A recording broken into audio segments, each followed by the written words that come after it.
All right, good morning. Let's get rolling here. I thought actually I might be able to say that this is the only time today where we'd be on time, but we're already late. So thanks for, but it's a conference, right?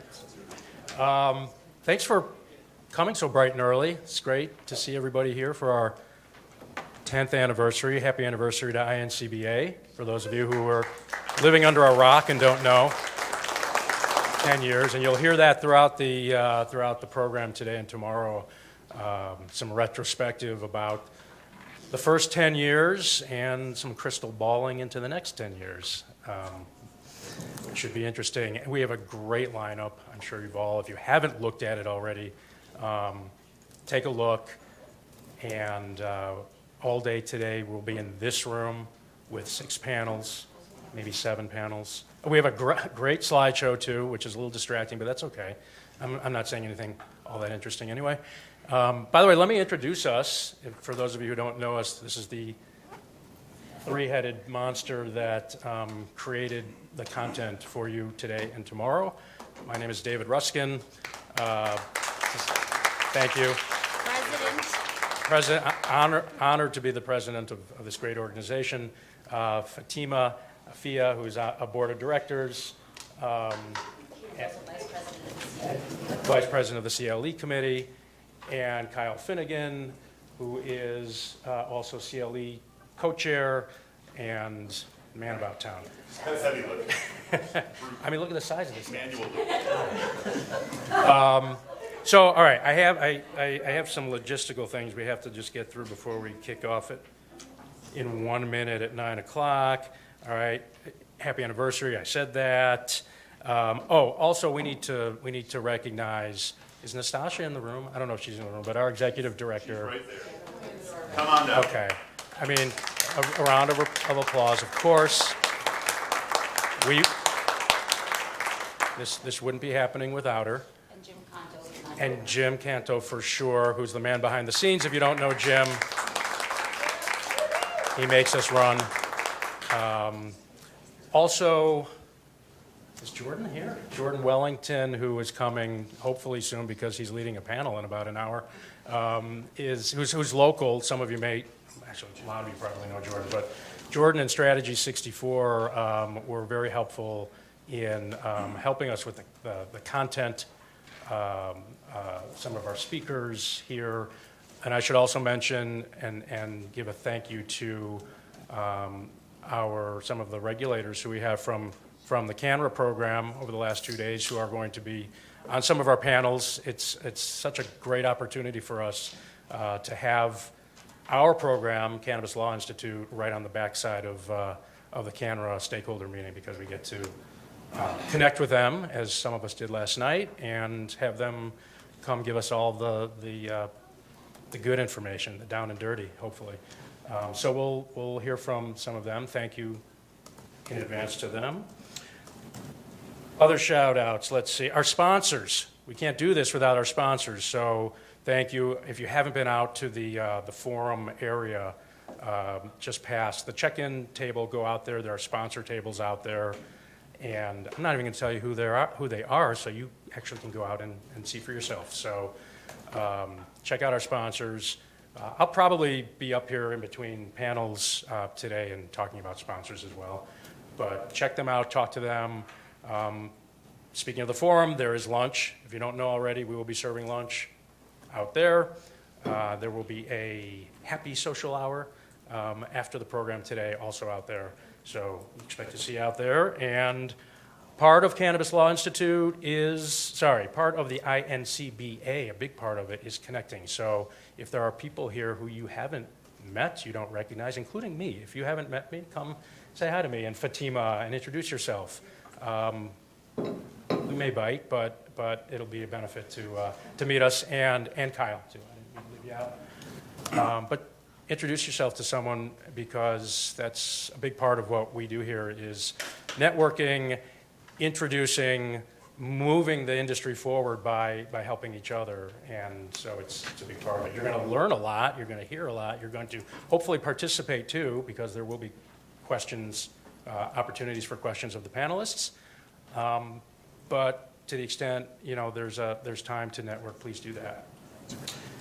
What else we got? Bathrooms right outside the door. That's really important. So if you just head straight out there. CLE, right, really important for lawyers in the room. There's one program has CLE today. It's on the agenda, and I'll announce it later. You do need to sign in for that. We'll explain that later. And then for tomorrow, we'll be in 2 rooms. We'll be in this room and also next door.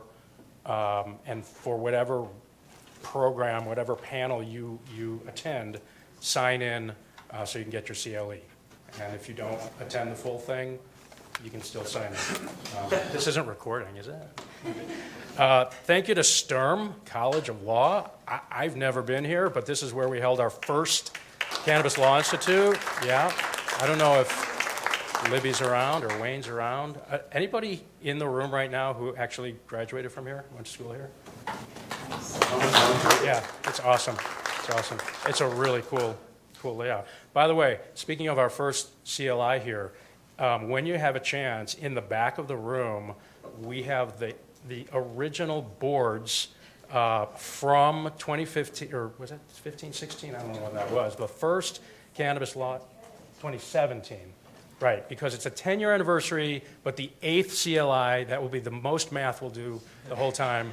A little confusing, but it's really interesting to look at those boards and see the content and the speakers, many of whom are speaking again here today and tomorrow.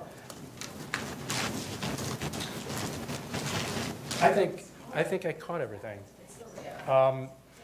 We are going to break away now for our first panel, which is, and I'm going to have to take off the pictorial, sorry, but we'll run that later.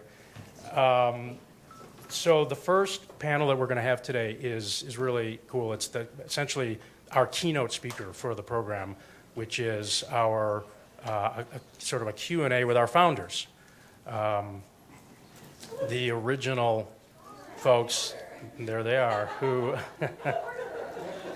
came up with a crazy idea for this organization, which has blossomed, of course, and been terrific. So in a minute, I'm going to try to connect Mary Shapiro through Zoom so she can participate. And we also have Lara DeCaro, Shabnam Malek, and Mitzi Vaughn. Sorry, it's early. Actually, one more thing real quick, too. I know there are people in here who attended CANRA. There are also people in this room who attended Benzinga on Monday. It's been a wild week. Some of us are tired if we slip up or say something weird or fall asleep in the middle. Pardon us, but thanks for coming. We really appreciate it. If you have any questions during the course of the program, you can see any of us and ask around. Hope you enjoy it. Thank you for coming, and talk to you soon.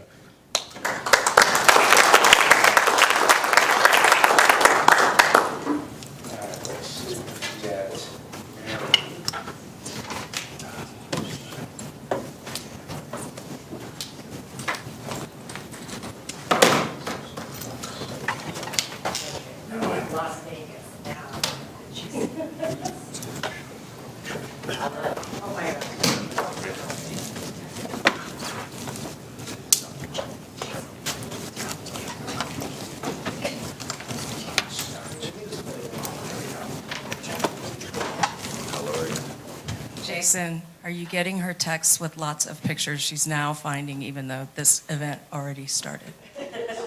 Thank you. It's just so apropos.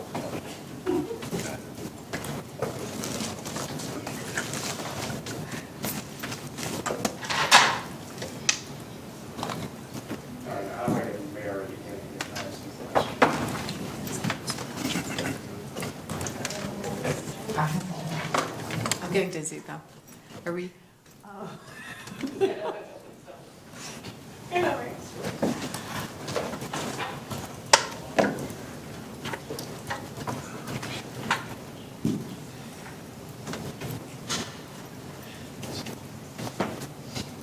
All right, here, why don't we do this while I'm still trying to do this? You have microphones. Introduce yourselves, say a little bit about what you people are doing today, but also what you were doing 10 years ago when you came up with this idea. It wasn't my idea. Yeah. It was her idea. God, no, like, well, 10 years ago, a little over 10 years ago, I was just minding my own business, practicing law and doing quite a bit in the cannabis business space and activism space, because at that time it was very much that. But it was like 2014 actually, right? And I was asked to go to dinner with a couple people, and so I was like, sure, that sounds like fun. And so I went to dinner, and they got me drunk, and then she asked me, she goes, so what do you think about starting this bar association, like for cannabis attorneys? I was like, sounds like a fantastic idea, And 2 years later, and probably 2 hours of sleep later, right, we ended up like getting it really off the ground. It was a labor of love, and it was so much fun. A lot of late nights after the kids went to bed, it was pure startup mode. But yeah, it's all her fault. Yeah, she did a good job. So what are you doing now? What am I doing now? Yeah, still practicing law. I'm still practicing law. I do a lot more dispute resolution, and that's like where I'm moving into, like to do. But yeah, still working in cannabis in California. Surprisingly, I think I'm one of the few who might still be surviving in California cannabis. It's really rough right now. And you probably heard about the tax problems that we have and regulatory compliance issues that we have in California that have really, sort of hamstrung the industry. Oh, there she is. And yeah, but still practicing in cannabis as well as in other fields. Hi, Mary, can you hear us? Hi. Hi. Can see you. Yes, I can hear you. I can hear Laura. Can you Well, see? I'm mic'd up. Can you see us? I'm mic'd up. Can you see us? I can see you. I can hear you. Excellent. I can't feel you. Aww. Hugs. Oh, I can feel you. This is.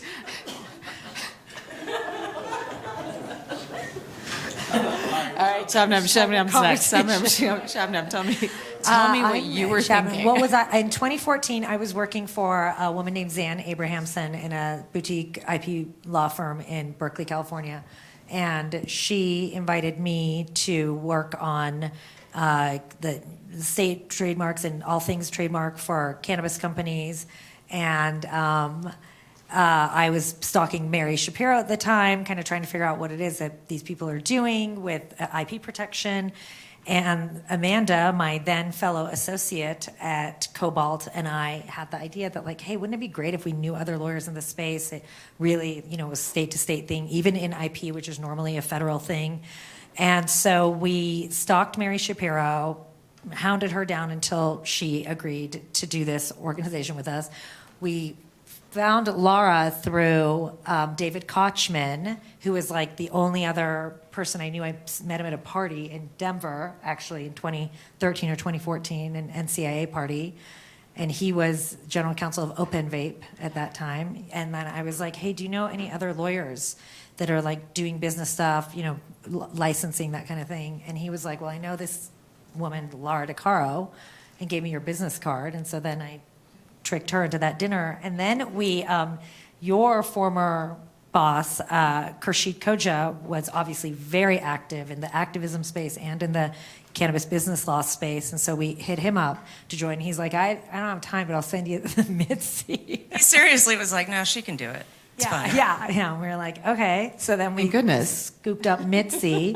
We got the better deal. Yeah. Well, it's not that easy because I had to fly down to San yeah. Francisco. Yeah. And there's actually a picture that's coming up where I went, I didn't know any of these people. And of course, we were at a bar, and Shabnam is very convincing in bars. And by the end of the night, it was like, oh my gosh, we can do this, we can do this, we can do this. Yeah. And totally. yeah. Well, I mean, at the time, there weren't a lot of people practicing cannabis law in the business sector. So, some of us, Mary was very strong in the IP side. I'd been practicing on the business side since like 2009. there were people who were doing it, but we were pretty much solo or small firm people because big law wouldn't touch it. And it was a little bit kind of under the radar, right? We weren't really talking about it. We weren't like, I wasn't going to the PTA meeting being like, hi, yeah, what do you do? Well, I represent glorified drug dealers, And so it was very under the radar. And then 10 years later, we actually hosted fundraisers for our PTA. Right? At Jefferson Elementary in San Francisco. Yeah, exactly. I was asked to be Through the vice marijuana president of the parties. PTA at my son's school when he was in second grade. And I didn't know, I was very nervous about people finding out what I did. But I also at that time this was 2014, I guess, 2013, 14. I also, and a lot of us felt like if you keep acting like it's an alleyway transaction, people are going to keep treating you like it's an alleyway transaction. So nonetheless, though, this is my kid and it's an elementary school. And, so I go into the principal's office and I tell her, I say, hey, look, they've asked me to be the vice president of the PTSA. But I need you to know that I am an attorney who practices only in cannabis, representing cannabis clients in business transactions. I'm not criminal defense, but that's what I do. And she stepped back and she went, that is so cool.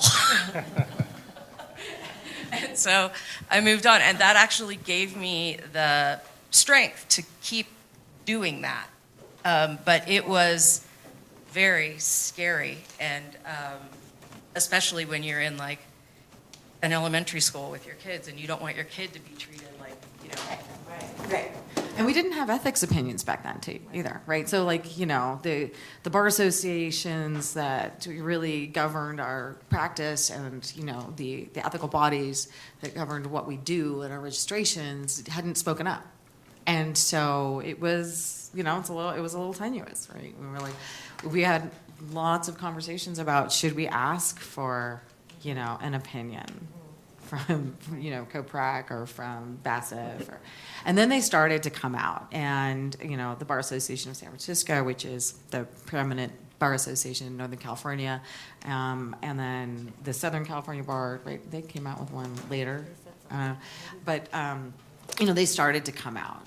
But it wasn't until, 2019, right, that COPRAC, the California governing body, really put that together. Yeah, Washington happened a Shaving lot that earlier. earlier. Washington happened in like 22? 2015, maybe.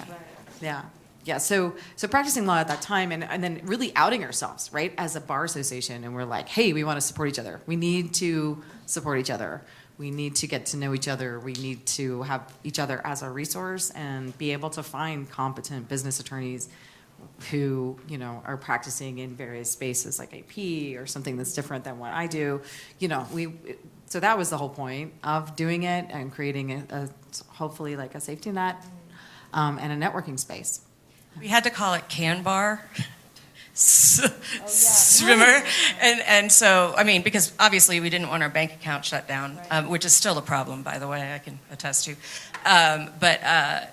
But I remember, Shabnam, when you said that we were going to do Can Bar as the website or something, you said, well, hopefully they'll just think we're a bar association that likes cans. We managed not to have our don't this is our original pen. So Mary and I, Mary, you should also weigh in. We've been longtime members of a bar association that serves intellectual property attorneys. Sorry. And we really modeled it off the idea that attorneys need support, they need camaraderie, even within their own field. And that organization is actually much more narrowly focused. It's just IP. And yet the attorneys get together every year. You build your annual vacation around where that organization's annual event is going to be. It's so important. And I know there's some other IP attorneys here in the room that are members. And it really, the genesis of it was that idea that we should all be getting together. This is a state-by-state area of law. We all sort of need to know each other. And it really did. The relationships that we built through this organization, I think, are a lot of what ultimately led to, I think, the success of me and Amanda's law firm that we launched in 2015, and just supporting each other's practice, sending each other work, asking each other questions. Every time we have a Cannabis Law Institute, there would be, a number of people, you just get information right there on the spot. In fact, I want to say it was at last year's that, I had that subpoena issue to deal with. Like I had colleagues and friends right there just to answer questions. Yeah, and that was really the genesis of it, is this camaraderie and the relationship building, and then the CLE sort of came as well. Mary, what were you doing in 2014 when Amanda and I stalked you? Well, let's see. I started my practice in 2009, and that was when I got my solo practice. And that was when I got my first cannabis client. And I met Shabnam and Amanda at an International Trademark Association roundtable that was held in San Francisco. And they came up after the meeting. It wasn't about cannabis, it was about trademarks generally. And they told me they had been stalking my applications online. And as soon as they told me what was going on, I immediately understood the opportunity. Because as a trademark professional, our practices are generally international in scope. And so I immediately connected the fact that we were going to have 50 states siloed with 50 different state regimes. Let's not forget the territories too. But anyway, and I immediately understood how beneficial an organization like the one that Shabnam and Amanda and Lara and Mitzi were imagining would be invaluable to any attorney in the space because of the fact that it would be state regulations that were applicable. And maybe I understood that better from as a trademark professional because of the international scope of our practices, but also it just made immediate sense. And we did run into some issues, or we thought we might run into some issues, and maybe we did, maybe we didn't, where lawyers aren't necessarily collaborative; they tend to be more competitive. So we had some concerns about that aspect of it, and that probably is still an issue to this very day. But the lawyers that you're sitting with right now are collaborative and by nature, and so it's just so really important to use this opportunity to network and gain contacts in other states, basically, and other countries. I just want to throw in, I think. Is this on? Yeah, no, it is. I want to clarify that I was the person who said, okay, I'll do it. I'll put all this work into it. I don't think it'll work because lawyers are assholes. But Shabnam and Amanda and Lara and Mary said, yes, it will. And I believed in them. And so I was like, all right, then let's go. I think it's even important to know the lawyers together in your own state. I remember there was a time when Amanda and I knew more lawyers in New York serving the cannabis space than any one of those lawyers was telling us they knew other lawyers in New York. And we were like, no, there's a lot of you. You just haven't met them. And I think that's really important. And we believed, Mary, I think our INTA experience leads us to believe that lawyers actually want to be around other lawyers. We love talking shop as a way to have fun. I do, I really do. Don't you all? We love doing that. And we can be on opposite sides of the V while at the same time sitting in a room trying to untangle, some regulatory issue or legal issue. It's totally possible. And we did believe that it's possible and we can get past our type A competitiveness and just, form relationships. One of those type A's called me yesterday and he's like, I need some contract language. Oh, yes. Yeah, I know. And yeah. it's like, it's cool, right? You're like, all right, you pick up the phone and you just, collaborate with people who are kind of just whatever. Competitive by nature. And this Right. person, was Yeah. super competitive. Yeah. Yeah. Not my favorite human. Yeah. Right. but you just, you pick up the phone and, you collaborate together. You, provide people with opportunities to get their brand out there. Like one of the other benefits of INCBA, I think, is if you are, right? If you're interested in speaking on a topic, if you want to develop like a brand and display your expertise on something. INCBA has been an avenue for a lot of members, right, to get their names out there. And I think that's been, kind of it wasn't our original intent, right? Right. But Do you want to give us, any of you, just like an overview of what INCBA has done? I mean, first of all, it started NCBA, right? We weren't international initially, but, over the course of the last 10 years, you want to tell us about some successes and maybe failures, too? Actually, we were just talking about this. When we first started, I was invited through, we're not sure if it was NCBA or otherwise, to go to Hawaii and speak to the Joint Committee for Health and Human Services on their upcoming medical regulation. And I went there as an NCBA founding board member. And just having that, they don't know that we're still scrappy over here. This was 2015. Yeah. They don't know that. And it was an amazing opportunity. And so the one where I'm doing the little capture it, the little hand signal with the news feeds and stuff, just because of the credibility that having this bar association brought. Right. I was on NPR, I was on a podcast, I testified before the legislature, I talked to them about the problems they were going to have with inter-island transport, because in Washington State we have those same problems, things like that. And if I had just been Mitzi Vaughn, and I mean, that's not why we did this, but that opportunity came along, and that started, that made it real. And it was really exciting. yeah, and then Mitzi and I got to speak to Irish Parliament together in Leinster House and testify as to drug policy reform and opportunities in Ireland to members of Parliament and public. And a lot of that came about because of our connections in the INCBA, right? The international component of it, which was just an amazing experience. I didn't get any cool experiences or opportunities, but I threw a lot of great parties around the world.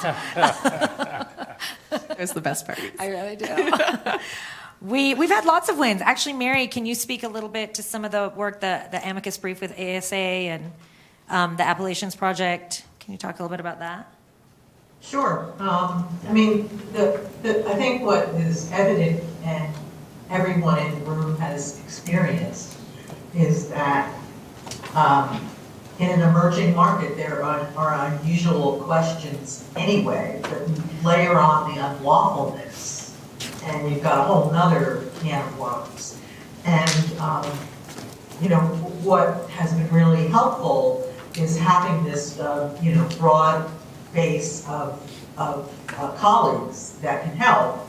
And so when Origins Council, which is a nonprofit based in Northern California, decided they wanted to create an Appalachians program similar to what was happening in the wine industry, or not happening, has happened, still happening, in the wine industry. We formed a group, a subcommittee, a working group, and we worked on that for years, really trying to help Origins Council create the Appalachians program for California, but also to, make the program better for everybody and understand the implications. And then Shabnam also mentioned that there is a group that focuses on amicus briefs. And I'm also a board member of Americans for Safe Access, a nonprofit that's been around since 2002 that advocates for medical cannabis patients. And there was something that came up, and I actually can't remember what it was, but there was a lawyer who was willing to help with the amicus brief, and that's, and we got it submitted. And so that was really cool. There's just all these different aspects of working collaboratively that is really important for us. We're still in an emerging market.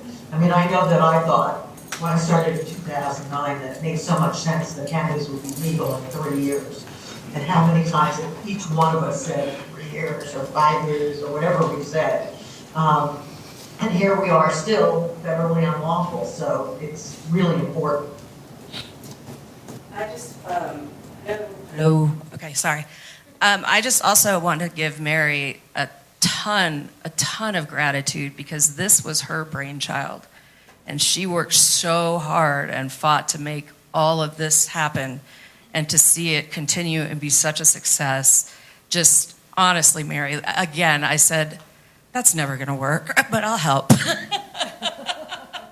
and it's a gem. So thank you, Mary.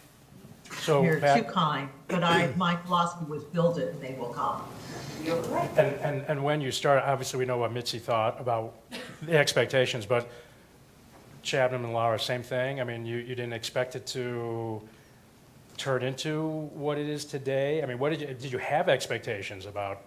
Were you even looking 10 years down the road? And then I'm going to ask you about the next 10 years too, so.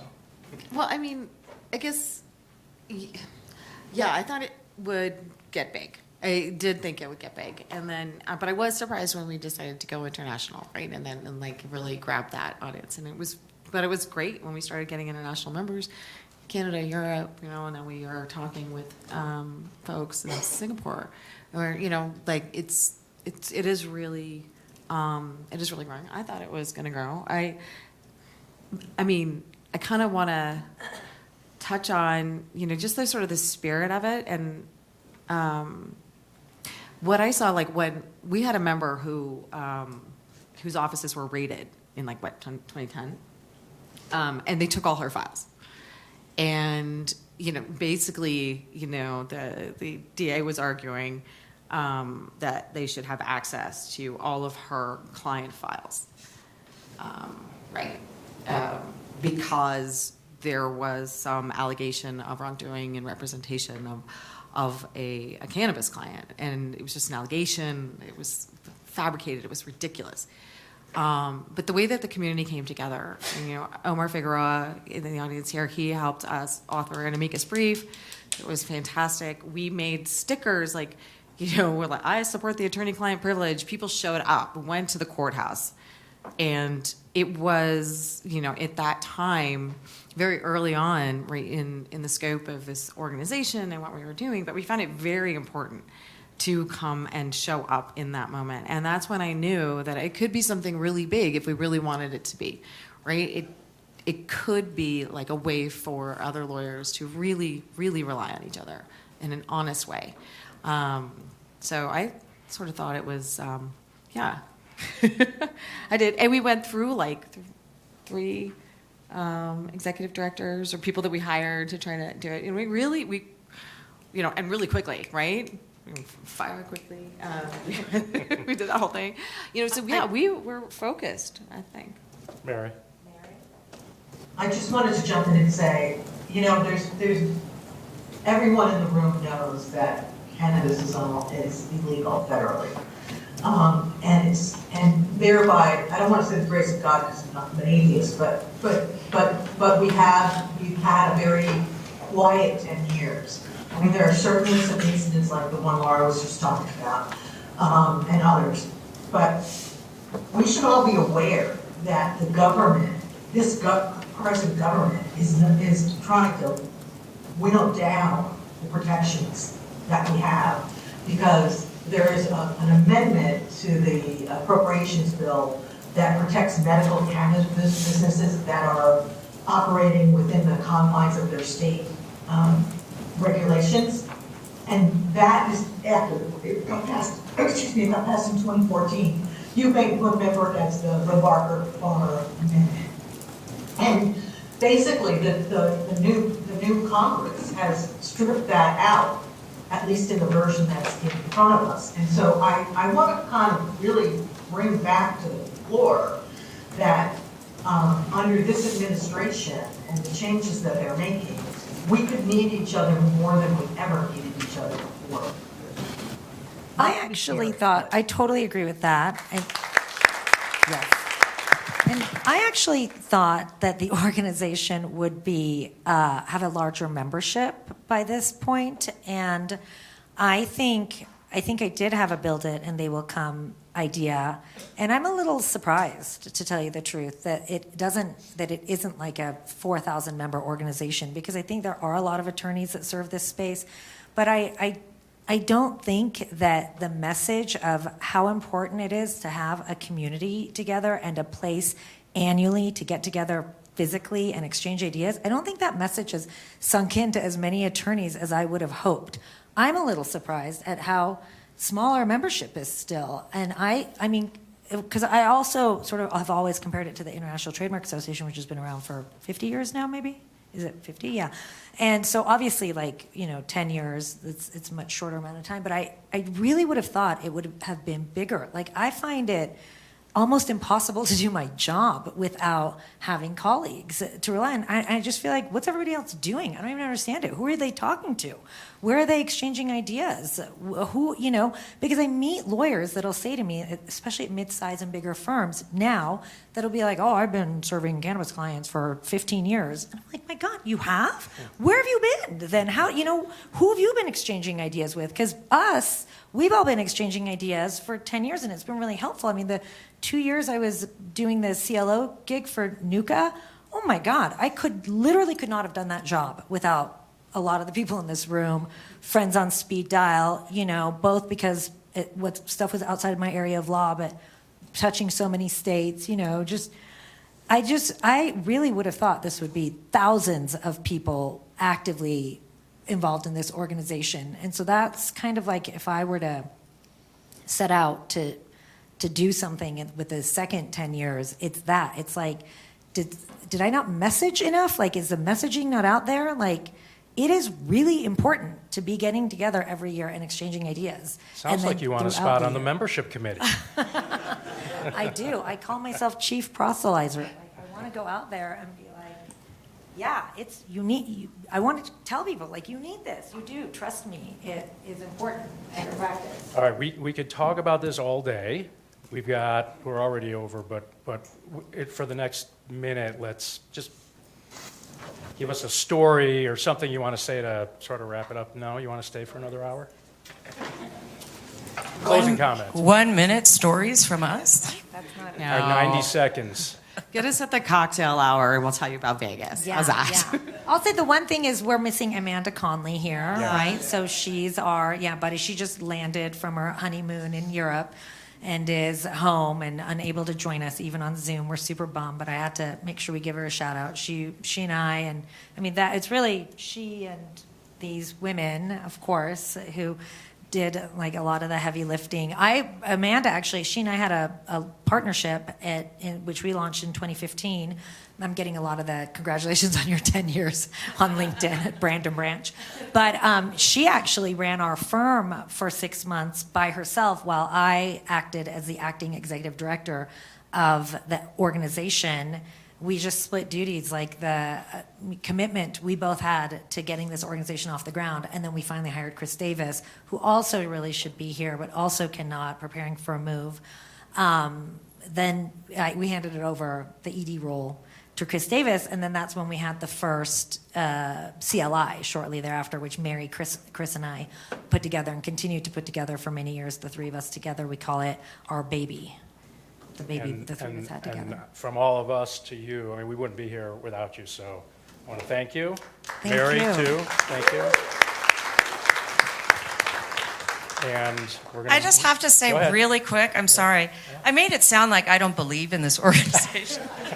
I was a doubter at the beginning, like the initial meetings, but I wouldn't have done everything I did if it weren't for an expectation that this would be fabulous. So thank you. I didn't want you guys to be like, what a pit. All good. All right. We will then move on to our next panel. Is Zach here? Bye, Mary. Thank you. Bye.